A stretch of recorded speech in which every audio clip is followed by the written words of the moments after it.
বরিশালের লঞ্চে উঠল কাপ, অন্যদিকে মাঠেই কাঁদল চট্টগ্রাম। তামিম কাইলমায়ের ঝড়ের শেষ মুহূর্তের নাটকীয়তায় চট্টগ্রামকে রীতিমতো কাঁদিয়ে কেমন করে চ্যাম্পিয়ন বনে গেল ফরচুন বরিশাল। বিস্তারিত জানতে ভিডিওটি না টেনে সম্পূর্ণ দেখার অনুরোধ রইল। টানা দ্বিতীয়বার চ্যাম্পিয়ন হবার সুযোগ ফরচুন বরিশালের। অন্যদিকে প্রথমবারের মতো চ্যাম্পিয়ন হবার হাতছানি চট্টগ্রাম কিংসের।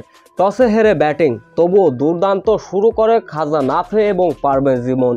এই দুই ব্যাটার চালিয়েছিলেন রীতিমতো ব্যাটিং তাণ্ডব। শেষ পর্যন্ত খাজা নাফের 44 বলে 66 এবং পারভেজ ইমনের প্রায় সেঞ্চুরির কাছাকাছি 78 রানের ইনিংস, যার ফলে ফরচুন বরিশালকে 195 রানের মহা লক্ষ্য ছুড়ে দেয় চট্টগ্রাম।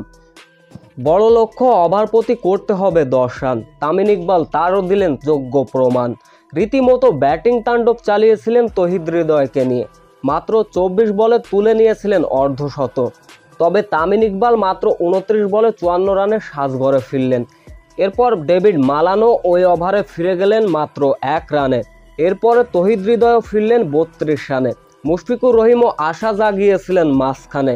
9 বলে 16 রানের ইনিংস, যার ফলে মাত্র 13 ওভারে 130 রান পার করে ফেলেছিল ফরচুন বরিশাল।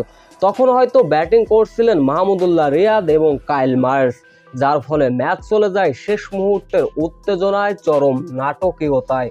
শেষ 4 ওভারে বরিশালের জয়ের জন্য প্রয়োজন ছিল 32 রান। সেইখান থেকে মাহমুদুল্লাহর যোগ্য সঙ্গী কাইল মায়ার্সের ব্যাটিং তাণ্ডব। মূলত কাইল মায়ার্সের এমন ব্যাটিংয়ে ভর করে শেষ মুহূর্তের চরম উত্তেজনায়, চরম নাটকীয়তায় চট্টগ্রামকে কাঁদিয়ে টানা দ্বিতীয়বারের মতো চ্যাম্পিয়ন বনে গেল ফরচুন বরিশাল।